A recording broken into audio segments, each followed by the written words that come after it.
चले स्टार्ट करें। क्या पढ़ा था हमने कल? अबे शांत हो जाओ अब यार। ये पीबीआर 322 और पीयूसी 19 वेक्टर पढ़ लिया था हमने। समझ में आया? बीटा गैलेक्टोसाइडेस पक्का क्लियर है? कोई डाउट नहीं है? ब्लू कलर की कॉलोनीज आती हैं तो कौन सा बैक्टीरिया है? रिकॉम्बिनेंट या नॉन रिकॉम्बिनेंट? Non recombinant. अगर व्हाइट कलर की कॉलोनीज आ रही हैं तो रिकॉम्बिनेंट। लैक्सेट जीन कौन सा एंजाइम बनाता है? Beta galactosidase. बीटा गैलेक्टोसाइडेस किसको मेटाबोलाइज करता है? लैक्टोज। लैक्टोज ब्रेक होगा तो क्या बनेगा? Glucose and galactose. और ये क्रोमोजेनिक सबस्ट्रेट के कलर को चेंज करके क्या बना देता है? ब्लू। याद है सबको? उसके बाद हमने शायद एग्रोबैक्टीरियम भी पढ़ लिया था और रेट्रोवायरस भी। Agrobacterium tumefaciens is a bacteria which is commonly found in soil. कौन से प्लांट्स को इन्फेक्ट करता है? डाइकॉट। जिनकी लीव्स कैसी होती हैं? ब्रॉड। क्लास में बात करते दिख गया ना मेरे को, मैं क्लास से बाहर निकाल दूंगा। शांति से बैठ जाओ। It mainly infects which type of plant? Dicot plant. Like जैसे कि शुगर केन हो गया आपका, या सोयाबीन या कॉटन। कॉटन सीरियल्स कैसे होते हैं? मोनोकॉट। सीरियल को ये इन्फेक्ट नहीं करता है। और किसके कांटेक्ट में आता है? Root cell. रूट सेल के कांटेक्ट में आने के बाद कौन सा कनेक्शन बनाता है? साइटोप्लाज्मिक। और एग्रोबैक्टीरियम के अंदर कौन सा प्लाज्मिड मिलता है? TI plasmid. जिसके सेगमेंट को क्या बोलते हैं? टीडीएनए। उसमें कौन सा जीन होता है? TI gene. पूरा प्लाज्मिड ट्रांसपोर्ट होता है या खाली आपका टीडीएनए? टीडीएनए। टीडीएनए के साथ क्या जाएगा? TI gene. टीआई जीन किसका सिंथेसिस करवाता है? ऑक्सिन और साइटोकाइनिन। जिसके वजह से क्या होता है? Rapid cell division. और रैपिड सेल डिवीजन के बाद aggregated mass of abnormal cell बनता है, जिसको हम क्या बोलते हैं? Tumour. And disease which it causes is called crown gall tumour. उसको क्या बोला जाता है? Crown gall tumour. समझ में आया? ये पढ़ा था हमने, क्लियर है सबको? Retrovirus infects which type of cell? Animal cell. हो गया था ये। तो यहां पर हमने सारे वेक्टर कर लिए थे। Now next, third thing which is required for recombinant DNA technology is competent host. तो रिकॉम्बिनेंट डीएनए बनाने के लिए तीन चीजों की रिक्वायरमेंट होती है। पहला एंजाइम, दूसरा वेक्टर और तीसरा क्या था? होस्ट। एंजाइम हो गए, वेक्टर हो गए, तीसरा है होस्ट। होस्ट वो ऑर्गेनिज्म होता है जिसके अंदर हम जीन को एक्सप्रेस करवाते हैं, जिसके अंदर हम प्रोडक्ट को सिंथेसाइज करवाते हैं। याद है या नहीं भाई? होस्ट के अंदर डीएनए को लेकर के कौन जाता है? वेक्टर। वेक्टर के एग्जाम्पल हमने बहुत सारे पढ़े। जैसे कि एक एग्जाम्पल वेक्टर का क्या था? प्लाज्मिड। समझ लो पहले, एक एग्जाम्पल क्या है? प्लाज्मिड। लिखना मत कुछ भी, मैं डिक्टेट करूंगा। ये प्लाज्मिड क्या है? वेक्टर। अच्छा, प्लाज्मिड को कट करते हैं, इसके अंदर हम क्या लगा देते हैं? Foreign DNA. अब प्लाज्मिड मेरे डीएनए को कहां पर लेकर के जाएगा? होस्ट में। किस में लेकर के जाएगा? होस्ट में। मान लीजिए होस्ट क्या है? बैक्टीरिया। अच्छा, बैक्टीरिया की जो आउटर मोस्ट कवरिंग होती है, इसको हम क्या बोल सकते हैं? Cell wall. सेल वॉल के बाद जो दूसरी कवरिंग होती है, इसको हम क्या बोल सकते हैं? Cell membrane. क्या बोलते हैं इसे? Cell membrane. कोई दिक्कत इसमें? नहीं। अच्छा, ये जो सेल वॉल है ये किसकी बनी होती है? पेप्टिडोग्लाइकन। सेल मेम्ब्रेन किसकी बनी होती है? लिपिड। सेल मेम्ब्रेन किसकी बनी होती है? लिपिड। तो cell membrane is made up of what? Lipid. और लिपिड का नेचर कैसा होता है? हाइड्रोफिलिक या हाइड्रोफोबिक? हाइड्रोफोबिक। लिपिड कैसा होता है? हाइड्रोफोबिक। प्लाज्मा मेम्ब्रेन किसकी बनी है? लिपिड की। इसका मतलब प्लाज्मा मेम्ब्रेन का नेचर कैसा है? हाइड्रोफोबिक। लेकिन यहां पर प्लाज्मिड क्या है? डीएनए। प्लाज्मिड क्या होता है? डीएनए। अच्छा, डीएनए के ऊपर कौन सा चार्ज होता है? Negative charge. तो क्या मैं कह सकता हूं that DNA is a kind of hydrophilic compound? कैसा कंपाउंड है ये? हाइड्रोफिलिक। हाइड्रोफिलिक का मतलब ये किसकी तरफ अट्रैक्ट होगा? वाटर। किसकी तरफ अट्रैक्ट होगा? वाटर। लेकिन ये प्लाज्मा मेम्ब्रेन किसकी बनी है? Lipid. Lipid water soluble items को रेपेल करता है या नहीं? अरे समझो यार, डीएनए कैसा है? हाइड्रोफिलिक। मेम्ब्रेन कैसी है? हाइड्रोफोबिक। तो ये एक दूसरे को रेपेल करेंगे या नहीं? अगर इस प्लाज्मिड को अंदर जाना है तो इसे प्लाज्मा मेम्ब्रेन को क्रॉस करना होगा या नहीं? बिल्कुल क्रॉस करना पड़ेगा। लेकिन प्लाज्मा मेम्ब्रेन इसको क्या करेगी? रेपेल। तो क्या ये प्लाज्मिड अपने आप अंदर जा सकता है? नहीं। प्रॉब्लम यहां पर क्या है, समझ में आ रही है? प्लाज्मिड का काम है डीएनए को कहां पर लेकर के जाना? होस्ट में। लेकिन प्लाज्मिड क्या है? डीएनए। प्लाज्मिड का नेचर कैसा है? हाइड्रोफिलिक। मेम्ब्रेन का नेचर कैसा है? हाइड्रोफोबिक। तो हाइड्रोफोबिक नेचर होने की वजह से मेम्ब्रेन इसको क्या करेगी? रिपेल। तो क्या प्लाज्मिड अपने आप अंदर जा पाएगा? नहीं। यानी कि होस्ट सेल के अंदर हमको कुछ बदलाव लाने पड़ते हैं जिससे कि होस्ट सेल अपने आप डीएनए को अपटेक कर लेता है। होस्ट को कुछ इस तरीके से चेंज करना, इसके अंदर कुछ ऐसे बदलाव लाना जिससे कि ये अपने आप प्लाज्मिड को अपटेक कर ले। ऐसे होस्ट को हम क्या बोलते हैं? Competent host. क्या बोला जाता है इसे? Competent host. इतनी बात समझ में आ रही है या नहीं? पक्का क्लियर है? यहां पर प्रॉब्लम क्या होती है? डीएनए कैसा होता है? Hydrophilic. So just remember this, DNA is which type of compound? कैसा कंपाउंड होता है ये? Hydrophilic. DNA is hydrophilic in nature, whereas plasma membrane is hydrophobic in nature. Plasma membrane कैसी होती है? हाइड्रोफोबिक होती है। इसका मतलब प्लाज्मा मेम्ब्रेन डीएनए को क्या करेगी? Plasma membrane will going to repel DNA. It repels DNA. Plasma membrane DNA को रिपेल करती है। बात समझ में आ रही है? पक्का क्लियर है? ठीक है, तो अब इसका सॉल्यूशन क्या है? हम यहां पर क्या करते हैं? Let's say this is one beaker. ये हमारे पास एक बीकर है। इस बीकर के अंदर हमने बैक्टीरियल सेल लिया है। कौन सा सेल लिया है? Bacterial cell. ये बैक्टीरियल सेल की क्या है हमारे पास? Cell wall. ये क्या है हमारे पास? Cell wall.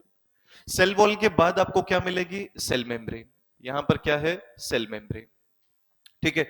अपने आप डीएनए अंदर नहीं जा सकता है क्योंकि डीएनए कैसा है? हाइड्रोफिलिक। अब यहां पर हम क्या करते हैं, ध्यान से सुनिएगा। हम यहां पर एक सॉल्यूशन ऐड करते हैं, इसको बोला जाता है कैल्शियम क्लोराइड। क्या ऐड करते हैं? Calcium chloride.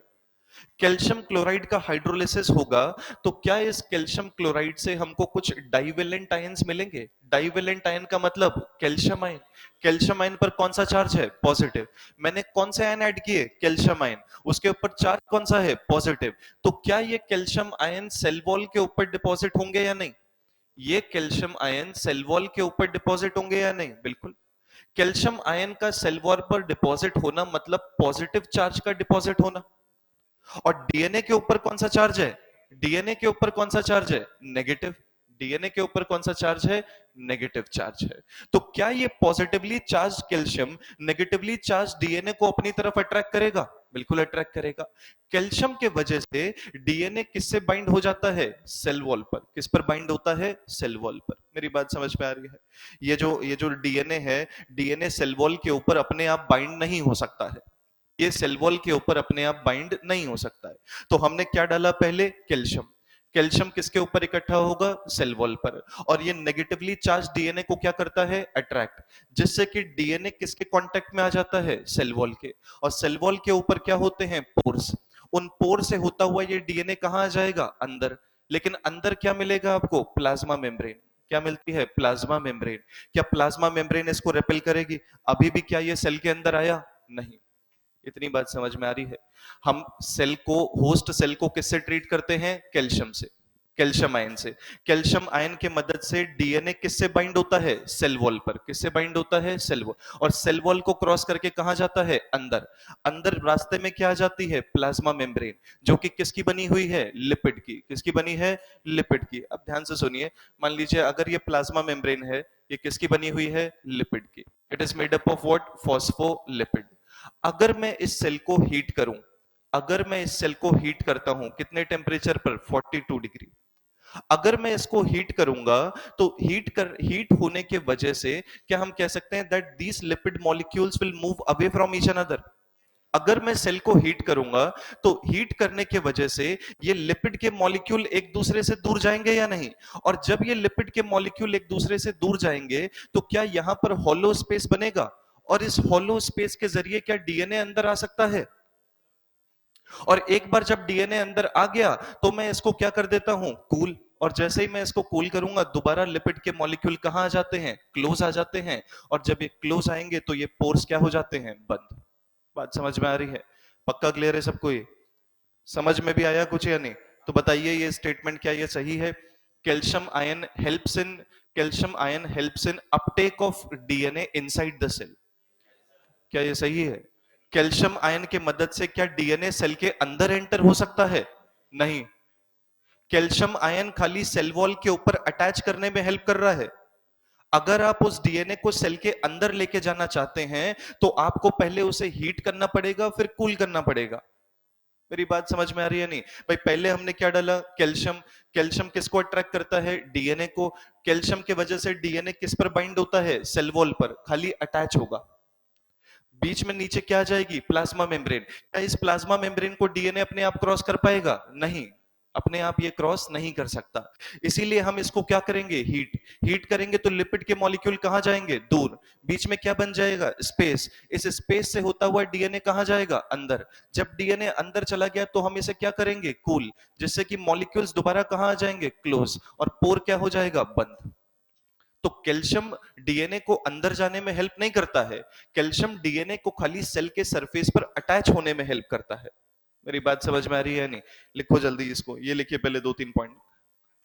Write down competent host. क्या कह रहे हो? हाँ, कैल्शियम क्लोराइड का सॉल्यूट। यार अब केमिस्ट्री का इसका मेरे को आइडिया नहीं है। अब तुम रिएक्शन करके मेरे से पूछोगे, मैं कैसे बता सकता हूँ यार ये। ठीक है, उसका मेरे को आइडिया नहीं है। डाइवेलेंट आयंस के वजह से कैल्शियम आयन की वजह से डीएनए सेल के सरफेस पर बाइंड होता है।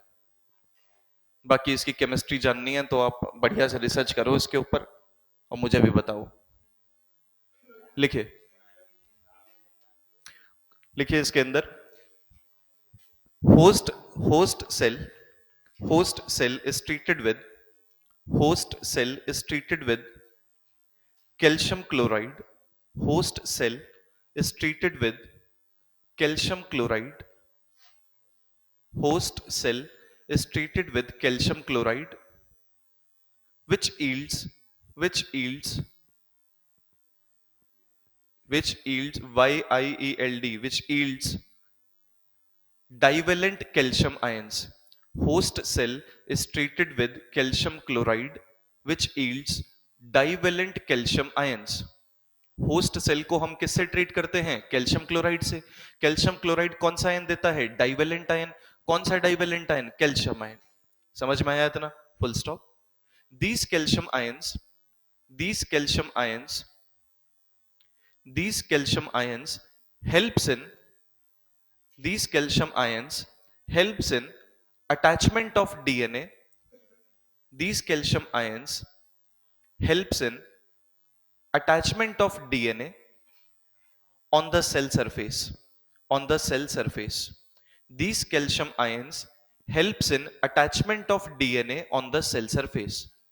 इन कैल्शियम आयन के मदद से डीएनए किस पर अटैच हो पाता है, सेल के सरफेस पर, यानी कि कहां पर, सेल वॉल पर। बात समझ में आई है, पक्का क्लियर है ये? कैल्शियम आयन क्या डीएनए को अंदर जाने में हेल्प करता है या अटैच होने में हेल्प करता है, अटैच होने में हेल्प करता है। ये एक्सरसाइज में क्वेश्चन दिया हुआ है, प्लीज इसको ध्यान रखना। कैल्शियम आयन की मदद से डीएनए अंदर नहीं जाता, खाली सेल के सरफेस पर क्या होता है, अटैच होता है। याद रहेगा इतना, पक्का क्लियर है? नेक्स्ट पॉइंट, ये पैराग्राफ चेंज कीजिए, नेक्स्ट लिखिए। the host cell is the host cell is the host cell is alternatively treated at the host cell is alternatively treated at the host cell is alternatively treated at the temperature of 42 degrees Celsius and 0 degree Celsius. 42 degree Celsius and 0 degree Celsius. बात समझ में आ रही है? एक बार DNA surface पर attach हो गया, उसके बाद हम होस्ट सेल को क्या करते हैं, पहले 42 डिग्री पर हीट, फिर 0 डिग्री पर कूल। जब हीट करेंगे तो लिपिड के मॉलिक्यूल्स कहां जाएंगे, दूर। पोर का डायमीटर क्या होगा, इंक्रीज। डीएनए कहां जाएगा, अंदर।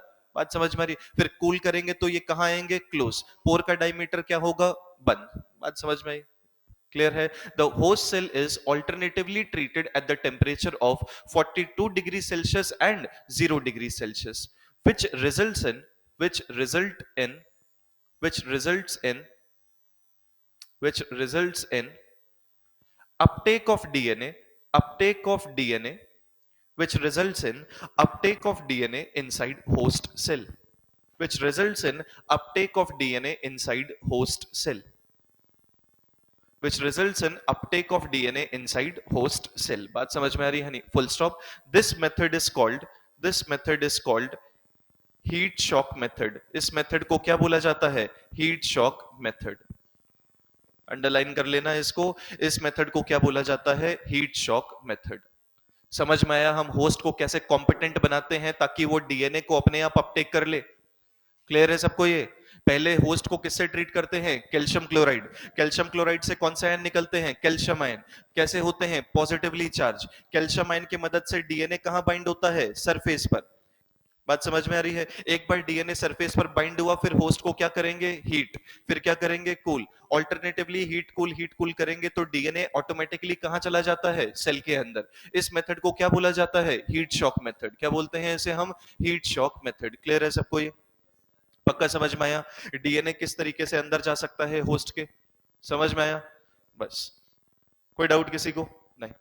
अच्छा, अभी तक हमने ये पढ़ा था कि अगर आप किसी भी डीएनए को होस्ट में पहुंचाना चाहते हैं तो होस्ट के अंदर डीएनए को लेके जाने का काम किसका होता है? वेक्टर का। किसका काम होता है? वेक्टर का। अलग अलग सेल के हिसाब से हम अलग अलग वेक्टर यूज करते हैं। प्लाज्मिड, बैक्टीरियोफेज, एग्रोबैक्टीरियम, रेट्रोवायरस पढ़ चुके हैं हम। लेकिन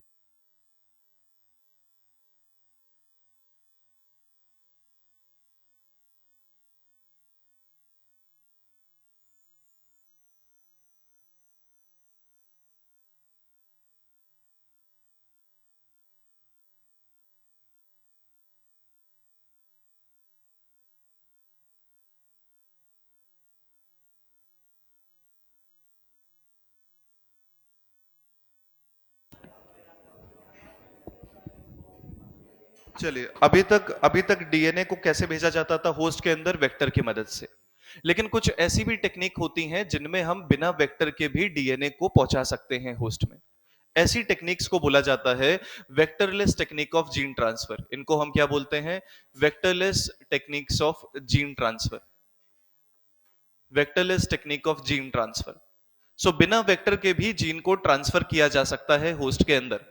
शायद आपने ये मेथड्स पढ़े भी हों। और इनमें जो सबसे पहला मेथड होता है, first method is micro injection. First method is micro injection. सबसे पहला मेथड होता है माइक्रो इंजेक्शन। देखिए माइक्रो इंजेक्शन क्या होता है, सुनिए एक मिनट के लिए। लेट से दिस इज वन स्लिट। ये हमारे पास एक स्लिट है, ये दूसरी स्लिट है। इन दोनों स्लिट्स के बीच में मैंने एक सेल को सस्पेंड कर दिया है। ये यहां पर क्या है? सेल। अच्छा, ये कौन सा सेल है? Animal cell. मैं कौन से सेल की बात कर रहा हूं? Animal cell. एनिमल सेल की क्यों बात कर रहे हैं? क्योंकि एनिमल सेल के अंदर सेल वॉल क्या होती है? एब्सेंट। एनिमल सेल के अंदर सेल वॉल क्या होती है? एब्सेंट। एनिमल सेल के ऊपर डायरेक्टली जो आउटर मोस्ट लेयर होती है, ये कौन सी होती है? Plasma membrane. और प्लाज्मा मेम्ब्रेन कैसी होती है? सॉफ्ट। ये कैसी होती है? सॉफ्ट। लेकिन सेल वॉल कैसी होती है? हार्ड। अब प्लांट सेल वॉल की बात कीजिए। Plant cell wall is made up of what? Cellulose. Cellulose hard होता है, एक्सट्रीमली हार्ड होता है। क्या आप इतनी हार्ड लेयर को क्रॉस करके आप निडल को पेनिट्रेट कर सकते हैं? नहीं। लेकिन एनिमल सेल की खासियत है कि एनिमल सेल के पास सेल वॉल एब्सेंट होती है। खाली क्या पाई जाती है? Plasma membrane. तो यहां पर हम क्या करते हैं? यहां पर हम एक माइक्रो निडल लेते हैं और एक माइक्रो सिरिंज होती है। इस माइक्रो सिरिंज के अंदर जिस भी डीएनए को आपको ट्रांसफर करना है, उस डीएनए को इस माइक्रो सिरिंज के अंदर लोड किया जाता है। और उसके बाद हम इस निडल को कहां पेनिट्रेट करते हैं? डायरेक्टली न्यूक्लियस में। कहां पर पेनिट्रेट करते हैं? न्यूक्लियस। और जैसे ही आप यहां से पिस्टन को प्रेस करेंगे, ये डीएनए डायरेक्टली कहां पर रिलीज हो जाता है? होस्ट सेल में। कहां रिलीज हो जाता है? Host cell. क्या यहां पर हमने किसी भी प्रकार के वेक्टर का यूज किया? नहीं। बिना वेक्टर के डायरेक्टली भी जीन को हम कहां इंट्रोड्यूस कर सकते हैं? होस्ट में। ठीक है। With the help of microneedle we can penetrate it inside what? Nucleus. और हम डायरेक्टली डीएनए को कहां रिलीज कर सकते हैं? होस्ट के न्यूक्लियस में। ऐसी टेक्निक को क्या बोला जाता है? Micro injection. क्या बोलते हैं इसे हम? Micro injection. So micro injection में क्या करते हैं हम? With the help of microneedle, with the help of माइक्रोनिडल।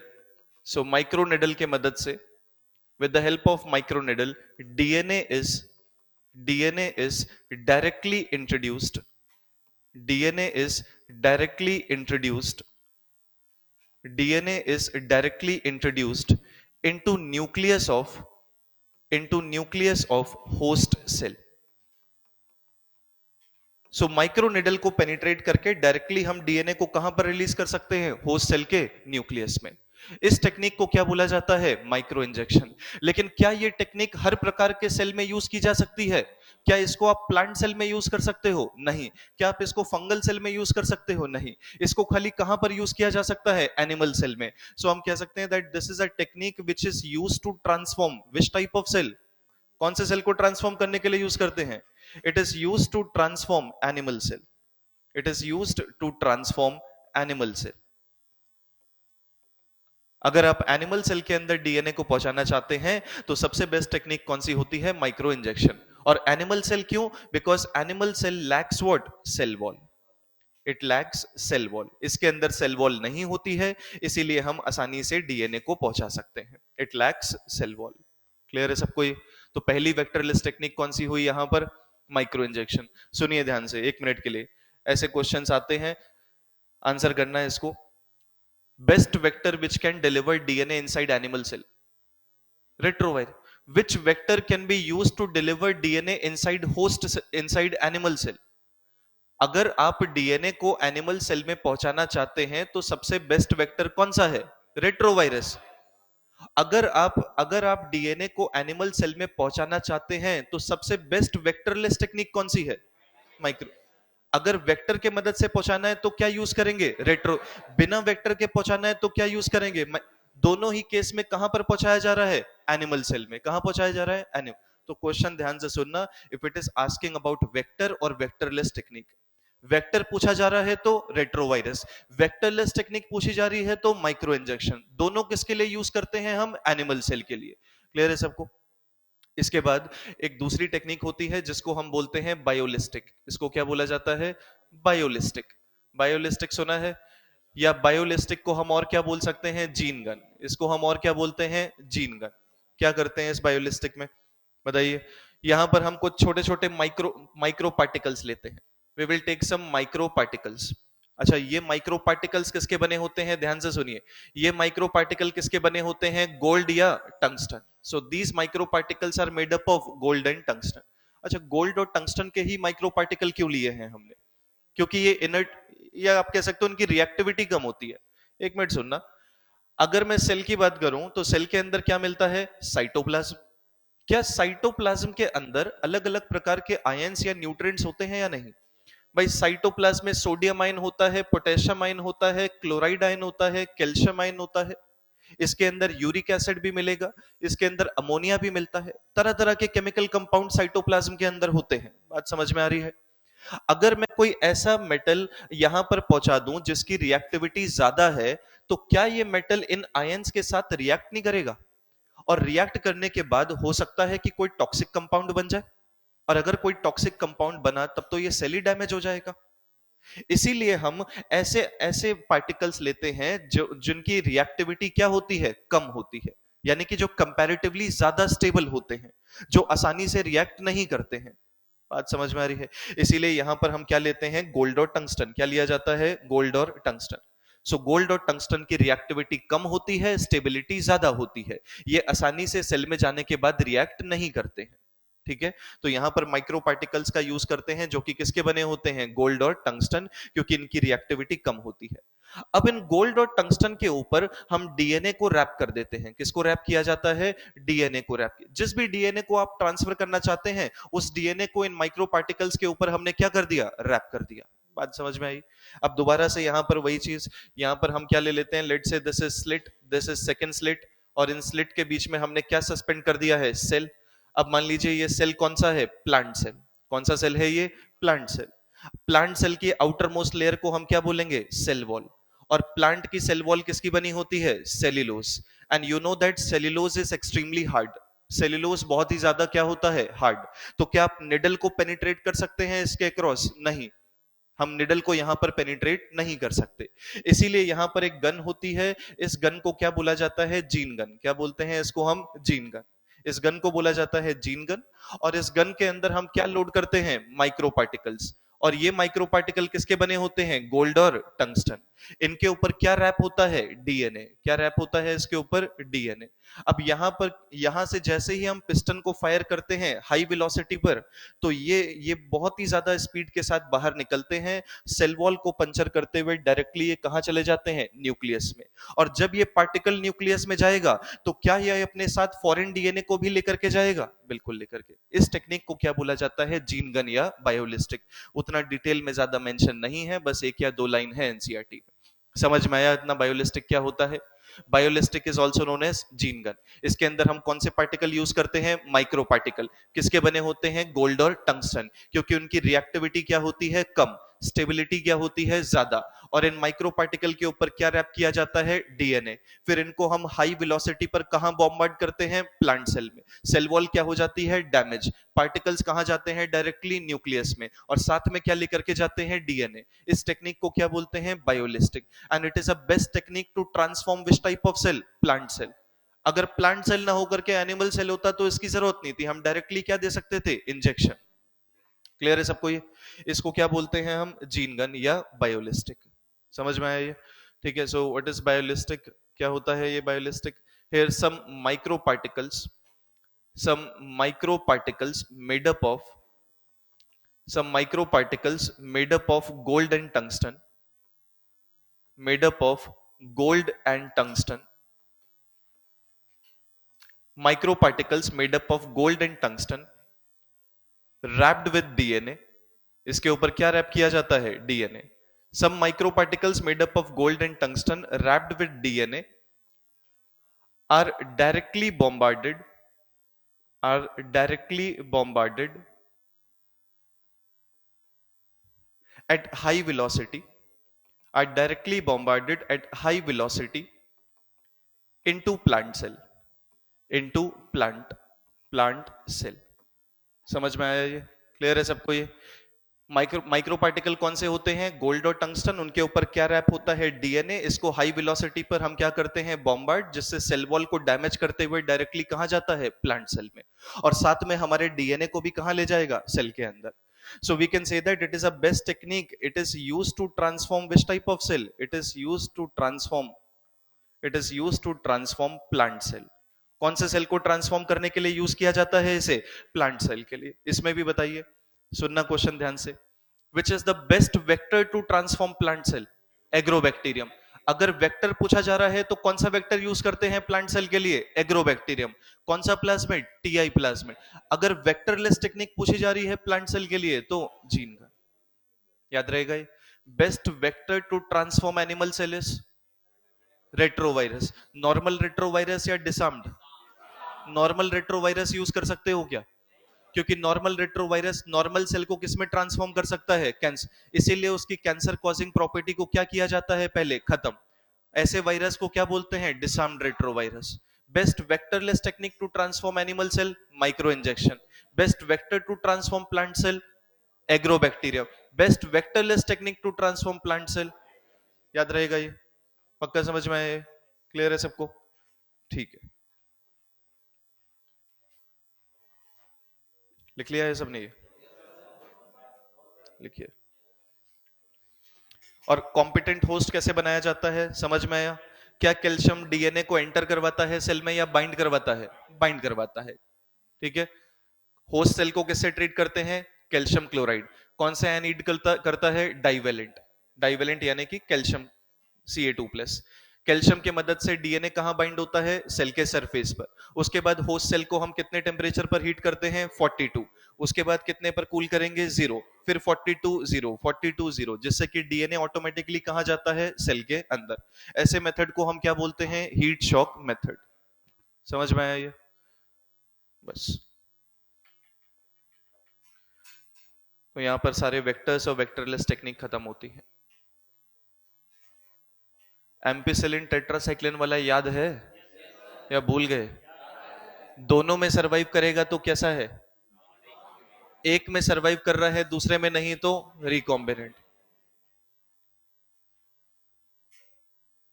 ठीक। नेक्स्ट।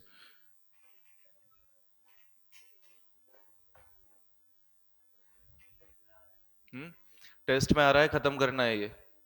12 तारीख को है ना टेस्ट। टेस्ट का syllabus complete human physiology and biotechnology है। क्या कॉकरोच? ह्यूमन फिजियोलॉजी में कॉकरोच आता है क्या? यार हद है यार, कैसी बात करते हो तुम? भाई हम तो ह्यूमन है यार, तुम कॉकरोच हो तो पता नहीं।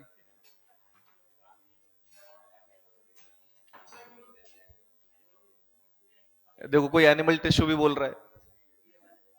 ह्यूमन फिजियो बस, ब्रीथिंग से लेकर के केमिकल, और बायोटेक्नोलॉजी प्रिंसिपल और एप्लीकेशन दोनों। हाँ दोनों आएंगे। अबे इस चैप्टर में बचा क्या है, लिखो तो सही तुम अब।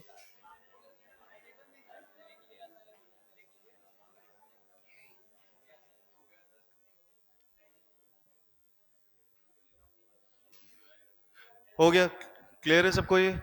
कोई डाउट नहीं है इसमें? नाउ नेक्स्ट इज, तो यहां पर हम ये वेक्टर और सिलेक्टेबल मार्कर वगैरह हम पढ़ चुके हैं। प्लीज शांत हो जाइए यार, सुन लो, वैसे ही क्लास का ड्यूरेशन कम रहता है। ठीक है, अब हम पढ़ते हैं कि क्या क्या स्टेप्स होते हैं रिकॉम्बिनेंट डीएनए बनाने में। हमने टूल्स तो पढ़ लिए हैं, now what are the steps involved in recombinant DNA technology. सबसे पहला स्टेप कौन सा होता है? Isolation of DNA. सबसे पहला स्टेप क्या होता है? Isolation of DNA. डीएनए को आइसोलेट करना। भाई जिस डीएनए को आप होस्ट के अंदर पहुंचाना चाहते हैं, पहले उस डीएनए को निकालना भी तो पड़ेगा। अगर मैं इंसुलिन का जीन इकोलाई के अंदर पहुंचाना चाहता हूं, तो पहले मुझे उस इंसुलिन के जीन को निकालना पड़ेगा ह्यूमन की बॉडी से या किसी भी ऑर्गेनिज्म की बॉडी से। बात समझ में आ रही है? तो सबसे पहला स्टेप क्या होता है? Isolation of DNA. डीएनए को निकाला कैसे जाए सेल में से। ठीक है, अब डीएनए को हम किसी भी सेल में से निकाल सकते हैं, bacteria, bacterial cell, fungal cell, animal cell, किसी भी सेल के अंदर से निकाला जा सकता है। तो मान लीजिए यहां पर सबसे पहले मैं एक एग्जांपल के तौर पर बैक्टीरियल सेल ले रहा हूं। ठीक है, इस टेस्ट ट्यूब के अंदर हमने बहुत सारे बैक्टीरियल सेल लिए हैं। ध्यान से सुनना, टेस्ट ट्यूब के अंदर हमने क्या लिए हैं? Bacterial cell. अच्छा, बैक्टीरियल सेल की आउटर मोस्ट लेयर कौन सी होती है? Cell wall. And bacterial cell wall is made up of what? Peptidoglycan. Bacterial cell किसके, सेल वॉल किसकी बनी होती है? Peptidoglycan. So let's say this is bacterial cell wall. ये हमारे पास बैक्टीरियल सेल वॉल है। देखते हैं कितना पढ़ा है तुमने बॉटनी। बैक्टीरियल सेल वॉल किसकी बनी होती है बताओ? ये तो बता ही दिया है मैंने, पेप्टिडोग्लाइकन। पेप्टिडोग्लाइकन किसका बना होता है? नैग और नैम। होमोपॉलीसेकेराइड, हेट्रोपॉलीसेकेराइड? देखो भाई छोड़ दो, देखो सुनो सुनो, कोई बात नहीं। बैक्टीरियल सेल वॉल किसकी बनी है? पेप्टिडोग्लाइकन। ठीक है, पेप्टिडोग्लाइकन दो चीजों से मिलकर बना होता है, N acetyl glucosamine, N acetyl muramic acid.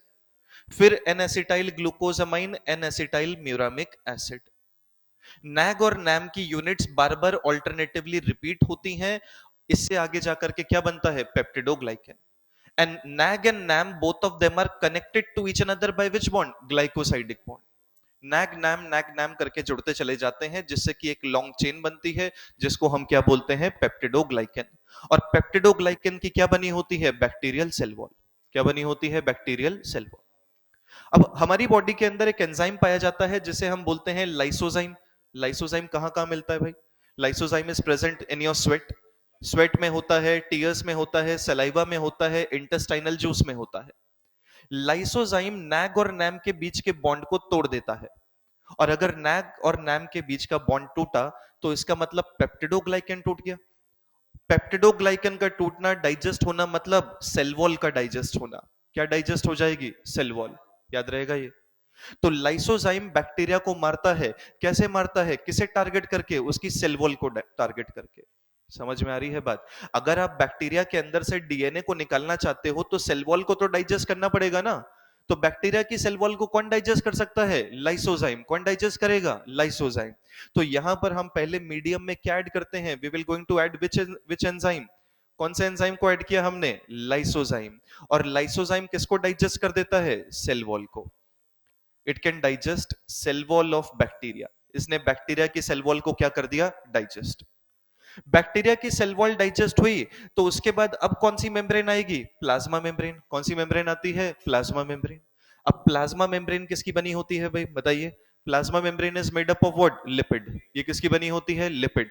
आपने शायद पढ़ा हो हमारी बॉडी में एक लिपिड डाइजेस्टिंग एंजाइम होता है, क्या बोलते हैं इसे? लाइपेस। लाइपेस डाइजेस्ट कर सकता है लिपिड को या नहीं? तो अगली मेम्ब्रेन कौन सी है? Plasma membrane. ये किसकी बनी होती है? लिपिड की। अगर मैं लिपिड को डाइजेस्ट करना चाहता हूं तो कौन सा एंजाइम ऐड कर दूंगा मैं? लाइपेस। तो अगला स्टेप यहां पर क्या होता है? कौन सा एंजाइम डालेंगे हम इसके अंदर? लाइपेस। और लाइपेस को डालते ही प्लाज्मा मेम्ब्रेन क्या हो जाएगी? डाइजेस्ट। सो इसका मेनली फंक्शन क्या होता है? It can digest plasma membrane. ये प्लाज्मा मेम्ब्रेन को क्या कर देता है? डाइजेस्ट। प्लाज्मा मेम्ब्रेन के डाइजेस्ट होते ही, सुनना, प्लाज्मा मेम्ब्रेन के डाइजेस्ट होते ही बैक्टीरिया का सारा प्रोटोप्लाज्म कहां आ जाएगा? बाहर। प्रोटोप्लाज्म बाहर आएगा तो इसका मतलब डीएनए भी बाहर आया, आरएनए भी बाहर आया, प्रोटीन भी बाहर आएगा, पॉलीसेक्राइड्स भी आएंगे, अमीनो एसिड्स भी आएंगे, सारी चीजें निकल के कहां जाती हैं? बाहर। लेकिन चाहिए हमको क्या? खाली डीएनए। क्या चाहिए हमको? डीएनए। लेकिन क्या डीएनए अकेला है या इम्प्योरिटी के साथ मिक्स है? इम्प्योरिटी के साथ मिक्स है। बात समझ में आ रही है? पहले हमने किसको ब्रेक किया? Cell wall. फिर हमने किसको ब्रेक किया? Plasma membrane. प्रोटोप्लाज्म कहां पर आ गया? बाहर। इस प्रोटोप्लाज्म के अंदर क्या है? डीएनए। लेकिन क्या अकेला डीएनए है या बाकी की इंप्योरिटीज भी हैं? इंप्योरिटीज भी है। इन इंप्योरिटीज में से मुझे क्या एक्सट्रैक्ट करना है? डीएनए। तो एक तरीका तो यह है कि मैं धीरे धीरे करके बाकी की इंप्योरिटीज को डाइजेस्ट कर दूं। जैसे कि हमको प्रोटीन नहीं चाहिए तो मैं प्रोटीन को क्या कर सकता हूं? डाइजेस्ट। प्रोटीन डाइजेस्टिंग एंजाइम कौन से होते हैं? प्रोटीएस। मैं कौन सा एंजाइम डालूंगा इसमें? प्रोटीएस। प्रोटीएस को डालते ही प्रोटीन क्या हो गया? डाइजेस्ट। बच क्या गया यहां पर? डीएनए और आरएनए। क्या हमको आरएनए चाहिए? नहीं। तो मैं आरएनए को भी क्या करूंगा? डाइजेस्ट। आरएनए को डाइजेस्ट करने वाला एंजाइम कौन सा होता है? आरएनएस। कौन सा एंजाइम होता है? तो मैंने क्या डाला इसमें? आरएनएस। आरएनएस को डालते ही आरएनए भी क्या हो गया? डाइजेस्ट। बच क्या गया? खाली डीएनए। बचा क्या है? डीएनए। बात समझ में आ रही है? लेकिन क्या आप इस डीएनए को देख सकते हैं? नहीं।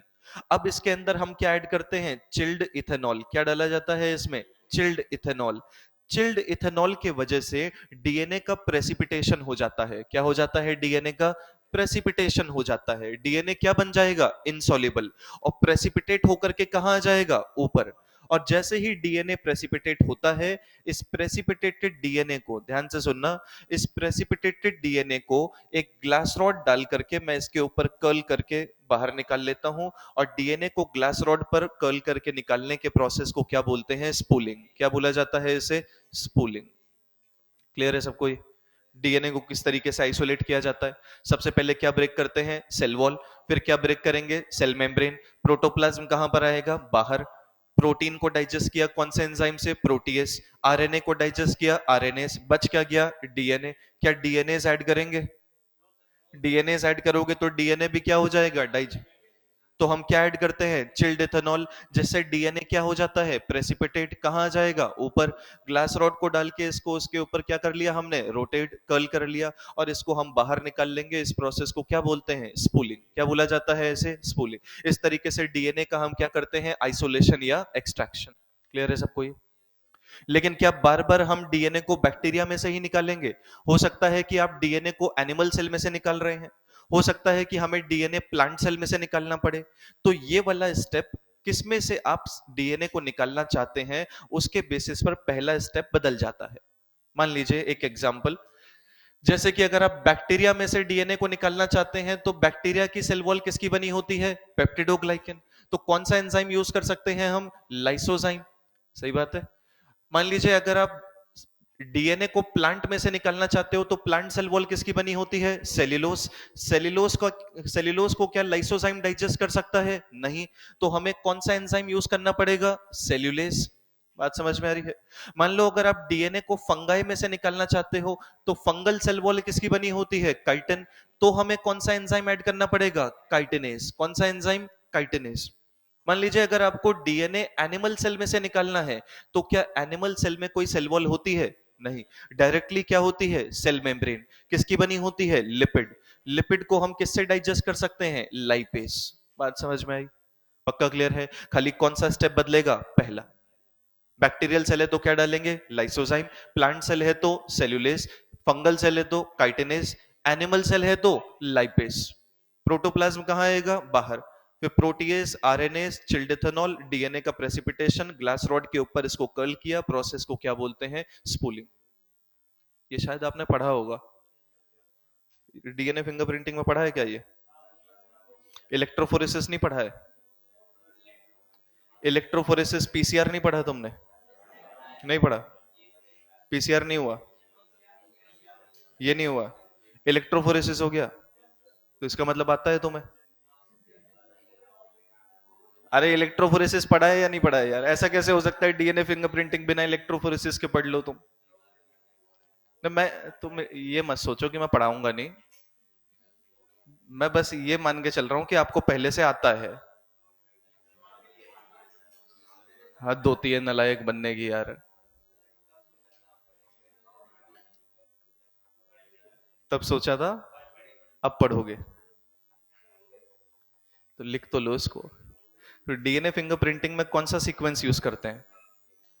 सेम ना? क्या बताया यहाँ सीक्वेंस मैंने? अबे सीक्वेंस मतलब कोडिंग सीक्वेंस या non coding sequence? DNA fingerprinting में कोडिंग सीक्वेंस या नॉन कोडिंग सीक्वेंस? ये सुन के बहुत तसल्ली मिल रही है मुझे भाई। अच्छा है, तुम ऐसे ही करो। मेरे ही सब्जेक्ट में क्यों नंबर कम आएंगे? सब में आने चाहिए। कोडिंग या नॉन कोडिंग? यहाँ कुछ बड़े हैं जो पहले कुछ नहीं बोल रहे थे, अब नॉन कोडिंग बोल रहे हैं। कौन सा non coding sequence? Mini satellite. क्या, एक मिनट चुप रहना। क्या होता मिनी सैटेलाइट?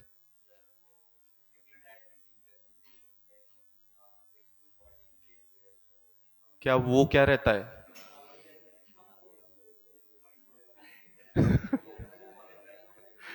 सैटेलाइट डीएनए क्या होता है? ये लिखो इसको जल्दी। सैटेलाइट डीएनए क्या होता है? तुम हर चीज में वो बोल रहे हो यार, वो होता है। वो मतलब अपने आप लगा लो, अब जो भी लगाना चाहते हो आप। इसने तो दे दिया आंसर।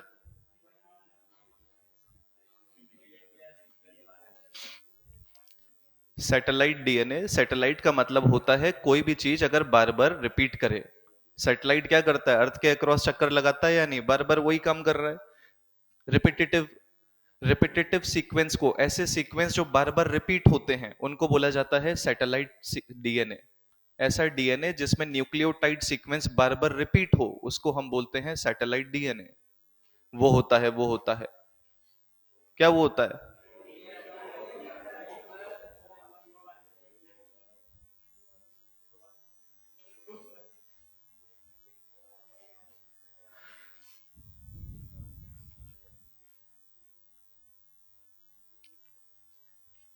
स्पूलिंग लिखना तो नहीं पड़ेगा, याद रहेगा ना? It is a process of obtaining DNA on glass rod. जिसको ना याद रहे लिख सकता है, it is a process of obtaining DNA on glass rod. It is the process of obtaining DNA on glass rod.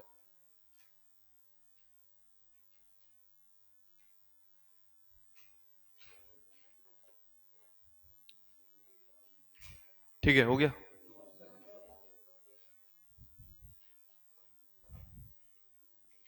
बनाओ टेस्ट ट्यूब, इतना समय लग रहा है।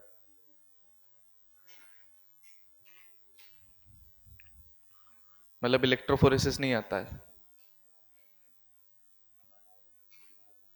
इलेक्ट्रोफोरेसिस और पीसीआर दोनों पढ़ने हैं आज। जल्दी लिख लो।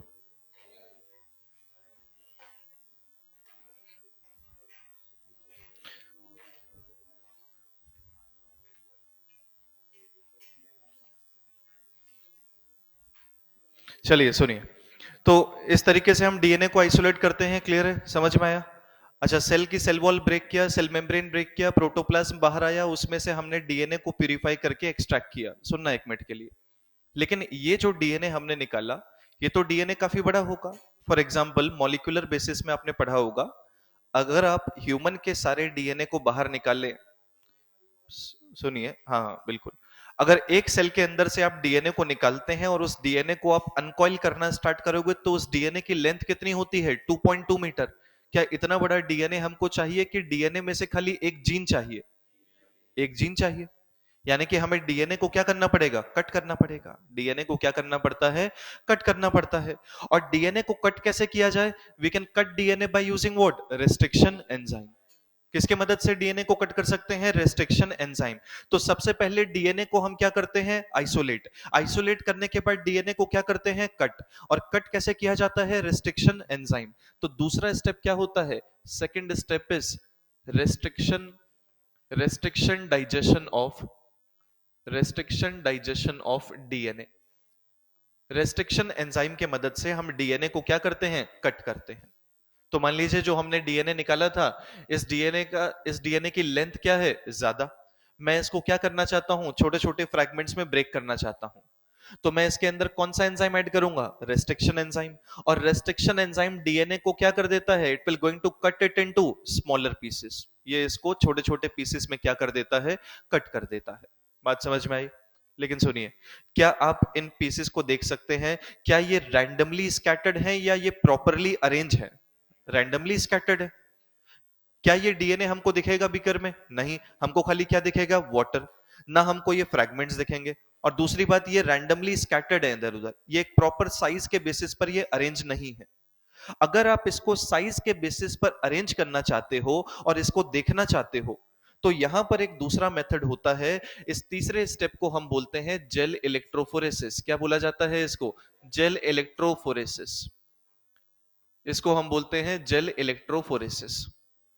क्या होता है जेल इलेक्ट्रोफोरेसिस, तो जेल इलेक्ट्रोफोरेसिस एक ऐसी टेक्निक होती है जहां पर हम डीएनए के फ्रैगमेंट्स को साइज के बेसिस पर सेपरेट करते हैं और उनको देखते हैं। सुनना एक मिनट के लिए, ये आप वैसे पढ़ चुके हैं, प्लांट किंगडम में भी आपने पढ़ा होगा, there is something called agarose. सुना है एग्रोस के बारे में, क्या है एग्रोस, पॉलीसेक्राइड। क्या होता है ये, पॉलीसेक्राइड। कहां से निकाला जाता है, it is obtained from which algae, red algae. कौन से एल्गी में से निकालते हैं इसको हम, रेड एल्गी। रेड एल्गी के अंदर से क्या निकाला जाता है, एग्रोस। या रेड एल्गी को हम और क्या बोल सकते हैं, सीवीड। और क्या बोलते हैं इसे, सीवीड। ये याद रखना, agarose is obtained from red algae which is commonly known as what, seaweed. Example शायद आपने पढ़े हो, जेलिडियम एंड ग्रासिलेरिया। जेलिडियम और ग्रासिलेरिया में से हम क्या एक्सट्रैक्ट करते हैं, एग्रोस। अच्छा, एग्रोस किस फॉर्म में होता है, पाउडर्ड। किस फॉर्म में होता है, देखिए एक मिनट के लिए सुन लो यार, लिखो मत इसको। एग्रोस किस फॉर्म में होता है, पाउडर्ड। अच्छा, मैंने एग्रोस, एग्रोस पाउडर्ड फॉर्म में लिया। सुनना ध्यान से, इस एग्रोस के अंदर मैंने क्या मिक्स किया, वाटर। वाटर मिक्स करने के बाद मैंने इसको क्या किया, स्टर। स्टर करने के बाद मैंने इसको किस में रखा, माइक्रोवेव में। किस में रख दिया हमने इसको, माइक्रोवेव में। माइक्रोवेव में रखने के बाद मैं इसको क्या करूंगा, हीट। और जैसे जैसे ये हीट होगा, इसकी विस्कोसिटी क्या होने लगेगी, बढ़ने लगेगी। ये थोड़ा सा जेल थोड़ा सा गाढ़ा हो जाएगा। बात समझ में आ रही है या नहीं। हमने एग्रोस लिया, एग्रोस में वाटर मिलाया। बात समझ में आई। एग्रोस, उसके अंदर क्या मिक्स किया, वाटर। इसको हमने किस में रख दिया, माइक्रोवेव। इसको कुछ समय के लिए हमने क्या किया, हीट। क्या कर दिया इसको हमने, हीट। हीट करने के बाद, हीट करने के बाद हमारे पास एक प्लेट होती है, एक ट्रे होती है, जिसको हम बोलते हैं जेल कास्टिंग ट्रे। क्या बोला जाता है इसे, जेल कास्टिंग ट्रे। इस पूरे जेल को मैंने किस में पोर कर दिया, जेल कास्टिंग ट्रे में। किस में पोर कर दिया मैंने, जेल कास्टिंग ट्रे में। बात समझ में आ रही है। एग्रोस लिया, उसमें क्या ऐड किया, वाटर। उसको हमने प्रॉपरली मिक्स किया, माइक्रोवेव में हीट किया। कुछ समय हीट करने के बाद मैंने इसको किस में डाल दिया, जेल कास्टिंग ट्रे में। इतनी बात समझ में आ रही है। ऊपर से मैंने इसके अंदर क्या लगा दिया, कॉम। कॉम पता है ना, कंघी। ये हालांकि मेंशन नहीं है, मैं बता रहा हूं आपको कि जेल प्रिपेयर कैसे होता है। कुछ समय के लिए मैंने इस एग्रोस को इसके अंदर छोड़ दिया। धीरे धीरे ये एग्रोस क्या होगा, सॉलिडिफाई होगा। ये जमने लग जाता है, सॉलिडिफाई होता है। और जब ये पूरी तरीके से जम जाता है, तो मैं इस कोम को बाहर निकाल लेता हूं। और जैसे ही इस कोम को मैंने बाहर निकाला, यहां पर आप देखेंगे कि क्या बन जाते हैं, कुछ गड्ढे, जिनको हम क्या बोलते हैं, वेल्स। क्या बोलते हैं इनको, वेल्स। और जब ये एग्रोस जेल जमेगा, जब ये सॉलिडिफाई होगा, आप अगर इसको थोड़ा सा और जूम करके देखेंगे, तो यहां पर आप देखेंगे कि एक मेश लाइक नेटवर्क बन जाता है, वुलन क्लॉथ के जैसा। और इस मेश लाइक नेटवर्क के अंदर आपको छोटे छोटे पोर्स मिलते हैं, और इन्हीं पोर्स के जरिए डीएनए क्रॉस होता है। मेरी बात समझ में आ रही है? मैं दोबारा से रिपीट कर रहा हूं। हमने क्या लिया है? सबसे पहले एग्रोस। एग्रोस में क्या मिक्स किया? वाटर। इसको किस में रखा हमने? माइक्रोवेव। क्या किया? इसको हीट। हीट करने के बाद किस में डाला? Gel casting tray. Gel casting tray में डालने के बाद ये क्या होगा? सॉलिडिफाई। जैसे जैसे ये सॉलिडिफाई होगा, इसके अंदर क्या बन जाता है? Mesh like network. किसका? पोर्स का। इन पोर का डायमीटर क्या होता है? कम। बात समझ में आ रही है? पक्का क्लियर है सबको? तो अगर डीएनए के फ्रैगमेंट का साइज कम है, तो वो उतना ही आसानी से इन पोर को क्रॉस कर सकता है। अगर डीएनए लेंथ में बड़ा है तो मुश्किल होगी क्रॉस करने में या नहीं? लेकिन अगर डीएनए की लेंथ छोटी है तो क्या वो आसानी से क्रॉस कर पाएगा इन पोर से? यार हद, बोलते ही नहीं हो कुछ। समझ में आ रहा है या नहीं? पक्का क्लियर है सबको ये? जेल बनता कैसे है? एग्रोस जेल होता क्या है? क्लियर है सबको? Agarose is obtained from red algae, seaweed called red algae. Agarose को किससे मिक्स करते हैं? वाटर से। क्या करेंगे? इसे हीट। किस में डालेंगे? Gel casting tray. क्या होने देंगे इसको? सॉलिडिफाई। सॉलिडिफाई होने के बाद क्या बन जाता है? Mesh like network of pores. Pore का डायमीटर क्या होता है? कम। जितना छोटा डीएनए वो उतना आसानी से मूव करेगा, और जितनी ज्यादा लेंथ होगी उसके लिए उतनी ही मुश्किल होगी मूव करने में। बात समझ में आई? पक्का क्लियर है सबको? इतना समझ में आया ना? ये कोई दिक्कत नहीं है ना इसमें? ठीक है। So let's say this is gel casting tray. ये हमारे पास एक जेल कास्टिंग ट्रे है, और यहां पर हमारे पास क्या है? Wells. Let's say these are what? These are wells. ये हमारे पास वेल्स है। Let's say this is first well, second well, and this is third well.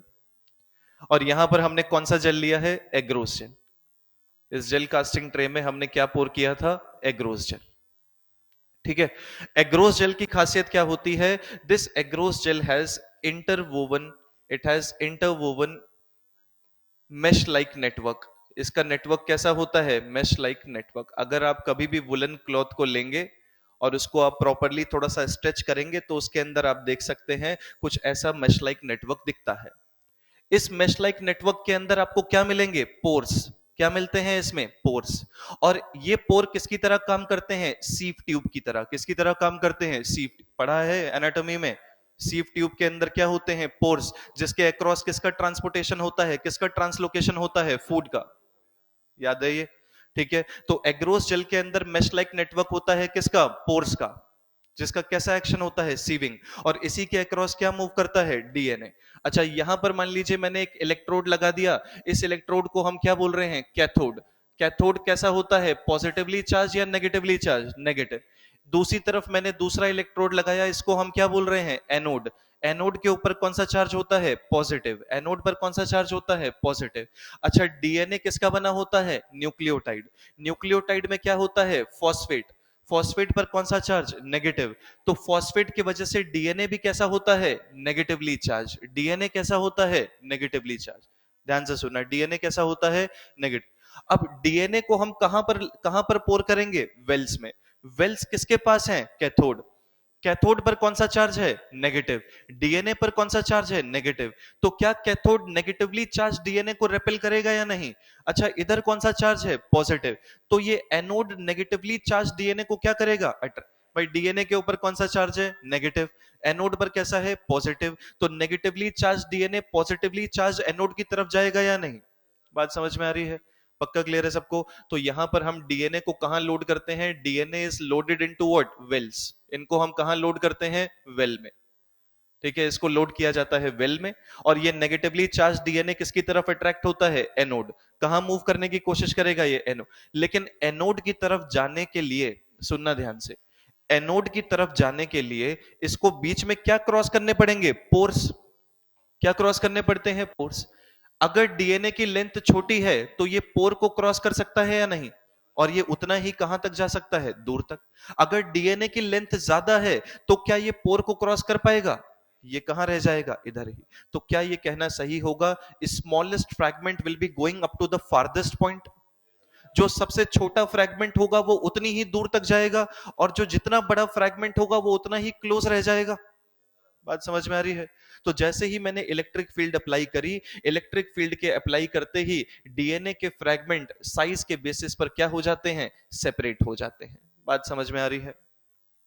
अरे बोलो यार, क्लियर है या नहीं? डीएनए को लोड कहां किया जाता है? कैथोड के पास। मूव कहां करता है? एनोड की तरफ। मूव करते हुए क्या क्रॉस करना है? पोर। जितना छोटा साइज उतना ही दूर तक जाएगा, जितना बड़ा साइज उतना ही कहां रह जाएगा? क्लोज। याद रहेगा सबको? साइज के बेसिस पर डीएनए को हम क्या करते हैं? यहां पर सेपरेट करते हैं। इतनी बात समझ में आई? पक्का क्लियर है सबको? क्या डीएनए हमको यहां पर दिखेगा अभी? नहीं। हमको डीएनए को हमने सेपरेट तो कर दिया है, लेकिन हमको डीएनए अभी भी दिखता नहीं है। अगर आप डीएनए को देखना चाहते हैं तो यहां पर हम एक डाई ऐड करते हैं जिसको बोला जाता है इथिडियम ब्रोमाइड। क्या बोलते हैं इसको हम? Ethidium bromide. So ethidium bromide नाम की डाई को ऐड किया जाता है, और ये इथिडियम ब्रोमाइड जाकर के किसके साथ जुड़ जाती है? डीएनए के साथ। किसके साथ जुड़ जाती है? डीएनए। क्या अभी डीएनए आपको दिखेगा? नहीं। अब हमको कौन सी लाइट डालनी पड़ेगी यहां पर? UV. Ethidium bromide UV rays को क्या करती है? एब्जॉर्ब। उसके बाद क्या करेगी? इसे एमिट। और जब ये लाइट को एमिट करेगा तो आपको डीएनए के फ्रैगमेंट्स दिखते हैं ब्राइट ऑरेंज कलर के। किस कलर के दिखते हैं? ब्राइट ऑरेंज कलर के। So when you will observe this DNA in the presence of UV light, fragments of DNA will appear in the form of bright orange color bands. जहां जहां पर bright orange colour का band होगा वहां पर क्या होता है? डीएनए। जितनी ऑरेंज कलर के बैंड की लेंथ होगी उतनी ही लेंथ किसकी होगी? डीएनए की। दोबारा से बता रहा हूं मैं, समझ लो इसको। सबसे पहले हम क्या लेते हैं? एग्रोस। एग्रोस में क्या मिक्स किया? वाटर। इसको हमने कहां हीट किया? माइक्रोवेव। हीट करने के बाद किस में डाला? Gel casting tray. इसको हमने कुछ समय के लिए क्या होने दिया? सॉलिडिफाई। जब ये सॉलिडिफाई होता है तो यहां क्या बन जाता है? Mesh like network of pores. Pore का डायमीटर क्या होता है? कम। याद रहेगा ये? डीएनए को कहां लोड करते हैं? कैथोड पर। डीएनए पर कौन सा चार्ज? नेगेटिव। एनोड पर कौन सा? पॉजिटिव। तो डीएनए किसकी तरफ जाएगा? एनोड की तरफ। लेकिन जाने के लिए क्या क्रॉस करना पड़ेगा? पोर्स। जितना छोटा फ्रैगमेंट वो उतना ही दूर तक जाएगा, जितना बड़ा फ्रैगमेंट वो यहीं रह जाएगा। याद रहेगा ये? अब अगर आप डीएनए को विजुअलाइज करना चाहते हो तो क्या ऐड करना है? Ethidium bromide. ये किसको स्टेन करती है? डीएनए को। इस पे कौन सी लाइट डालेंगे हम? यूवी। जैसे ही यूवी लाइट डाली हमको डीएनए किस कलर का दिखेगा? Bright orange colour bands. बात समझ में आई? अब जिस भी लेंथ का आपको डीएनए चाहिए, जिस भी लेंथ का हमको डीएनए चाहिए, हम वहां से जेल को कट करते हैं और इस जेल को बाहर निकाल लेते हैं, और जेल के साथ डीएनए भी बाहर आ जाता है। जेल को कट करके डीएनए को निकालने के प्रोसेस को हम क्या बोलते हैं? एल्यूशन। क्या बोलते हैं इसे? एल्यूशन। क्लियर है सबको ये? पक्का समझ गए? अगला चैप्टर पढ़ोगे तो बोलोगे दोबारा बता दो। समझे तो तुम अभी से बोल रहे हैं, हाँ रिवीजन हो जाएगा। इतना क्लियर है? समझ में आया ये? लिख क्या रहे हो? लिख क्या रहे हो? बता रहा हूं अभी तो। यहां पर हम डीएनए को कैसे विजुअलाइज कर रहे हैं? इथिडियम ब्रोमाइड डाल के और कौन सी लाइट में ऑब्जर्व करके? यूवी। आपने डीएनए फिंगरप्रिंटिंग में पढ़ा होगा कि वहां पर भी हम क्या करते हैं? इलेक्ट्रोफोरेसिस। डीएनए को किसके बेसिस पर सेपरेट करते हैं? साइज के बेसिस पर। उसके बाद एक तरीका तो यह है डीएनए को देखने का कि क्या डाल दिया जाए? Ethidium bromide. और कौन सी लाइट में ऑब्जर्व किया जाए? यूवी। डीएनए किस कलर का दिखेगा? Bright orange colour bands. दूसरा तरीका होता है कि यहां पर किसको डाल दिया जाए? प्रोब। क्या डाला जाता है? प्रोब। उसके बाद कौन सी लाइट डाली जाती है? एक्सरे। पढ़ा है या नहीं है? इस प्रोसेस को क्या बोलते हैं? Auto radiography. यहां से रिलेटेड नहीं है, डीएनए फिंगरप्रिंटिंग में ऐसा होता है। बात समझ में आई? पक्का क्लियर है? प्रोब हम पढ़ेंगे अगले चैप्टर में। इतना क्लियर है ये पूरा प्रोसेस? समझ में आया ये? तो जेल इलेक्ट्रोफोरेसिस क्या होता है लिखिए पहले इसमें। What is gel electrophoresis? First point, it is a process of it is a process of separation of DNA. It is the process of separation of DNA. It is the process of separation of DNA on the basis of size. It is a process of separation of DNA on the basis of size. It is a process of separation of DNA on the basis of size. याद रहेगा किसके basis पर separate कर रहे हैं? Size के basis पर। ठीक है, नेक्स्ट पॉइंट लिखिए। In gel electrophoresis, in gel electrophoresis, comma, a polysaccharide called a polysaccharide called a polysaccharide called agarose, a polysaccharide called agarose is used as a medium. In gel electrophoresis, a polysaccharide called agarose is used as a medium. किसको use कर रहे हैं यहां पर medium के तौर पर हम? एग्रोस को. किसको यूज किया जाता है? एग्रोस को. Full stop. Agarose is obtained from a seaweed called red algae. Agarose is obtained. Agarose is obtained. Agarose is obtained from a seaweed, from a seaweed called red algae. किसमें से निकाला जाता है इसको? रेड एल्गी में से. It is obtained from, क्या लिखवाया मैंने? From a seaweed called red algae. Clear है सबको? ये कोई दिक्कत इसमें नहीं. कैसे बनाते हैं ये प्रोसेस तो याद रहेगा, कोई दिक्कत नहीं है. एग्रोस में क्या मिक्स करते हैं? वाटर. माइक्रोवेव में क्या करते हैं? हीट. किस में डालते हैं? Gel casting tray. कुछ समय बाद ये क्या हो जाता है? सॉलिडिफाई. सॉलिडिफाई होने के बाद क्या बनाता है? Mesh like network of pores. ठीक है, नेक्स्ट पॉइंट लिखिए इसमें. Agarose gel has, agarose gel has a mesh-like network of pores. Agarose gel has a mesh-like network of, a mesh-like network of pores, mesh-like network of pores, which allow passage of, which allow passage of, which allow passage of DNA fragments, DNA fragments across it. Agarose gel has a mesh-like network of pores which allow passage of DNA fragments across it. DNA fragment किससे पार होते हैं? पोर से. और ये पोर किस में मिलता है आपको? एग्रोस में. mesh like network of pores. याद रहेगा. नेक्स्ट पॉइंट लिखिए. DNA is loaded, DNA is loaded into wells, DNA is loaded into wells, DNA is loaded into wells located near cathode.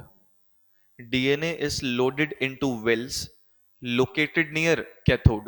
किसके पास होता है वेल? कैथोड के पास. So DNA को किस में लोड करते हैं हम? वेल्स में, जो कि किसके पास है? कैथोड के पास. Full stop. This negatively charged DNA, this negatively charged DNA, this negatively charged DNA migrates towards anode, migrates towards anode.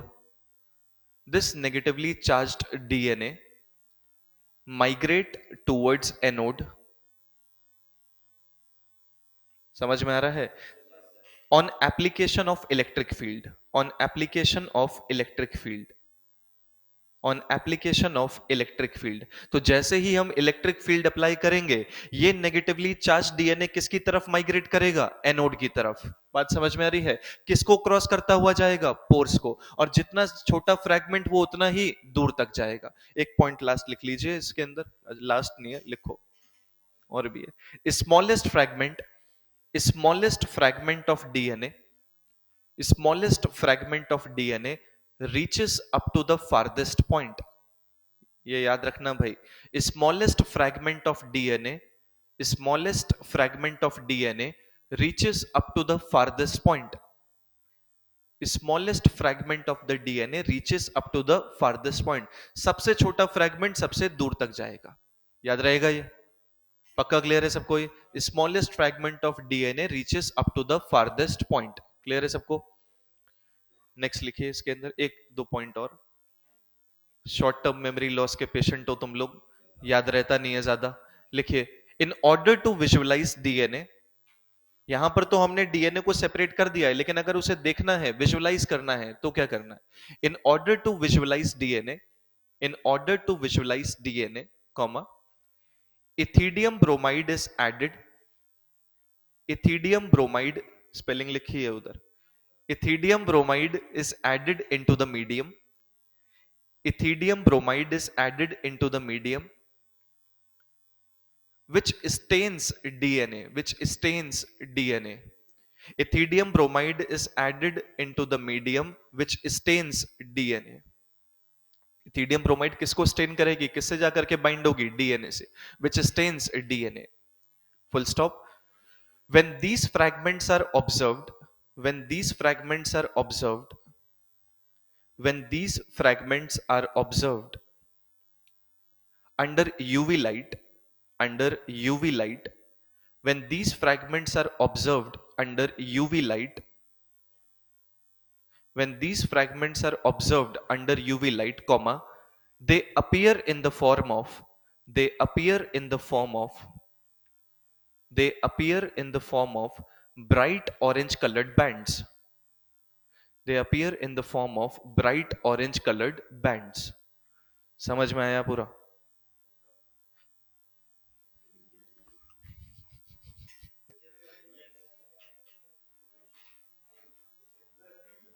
समझ गए? विजुलाइज करना है तो क्या ऐड करना है? इथिडियम ब्रोमाइड किसको स्टेन करेगी? डीएनए को।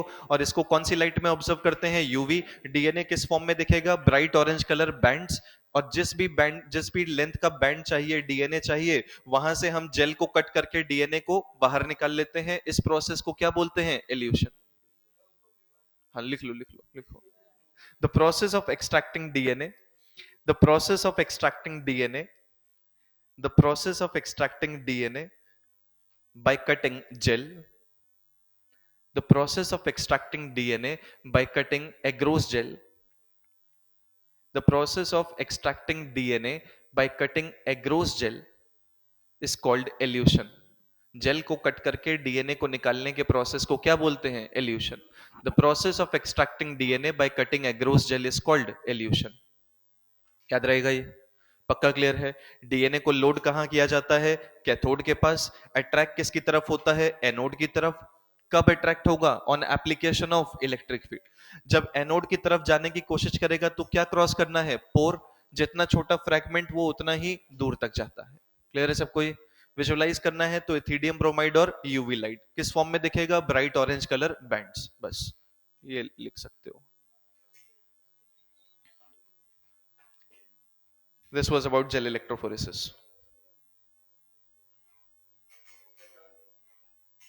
क्या अब नहीं पढ़ना है?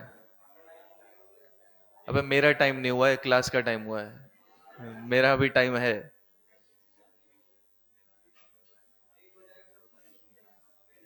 मैं पीसीआर पढ़ा के जाऊंगा, लेट होने दो तुम।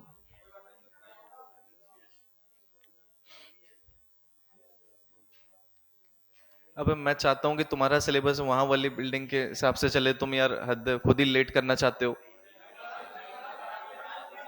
हाँ,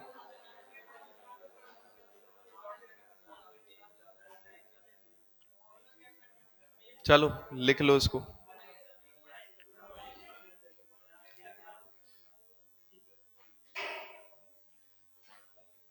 कोई डाउट? बहुत बढ़िया, सब समझ में आ गया ना? तो तुमसे इंटेलिजेंट कोई बच्चा ही नहीं है पूरे अन अकेडमी में। समझ में तुमको सब आ जाता है।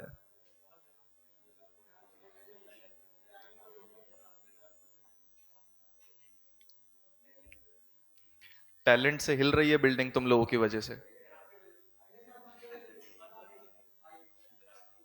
नहीं समझ आया तो कल पढ़ेंगे, मतलब नेक्स्ट ईयर पढ़ेंगे दोबारा से, नेक्स्ट सेशन में। चलिए ठीक है, लिख लेना है इसको, कोई डाउट है तो ले आइए, ठीक है? कल कंटिन्यू कर।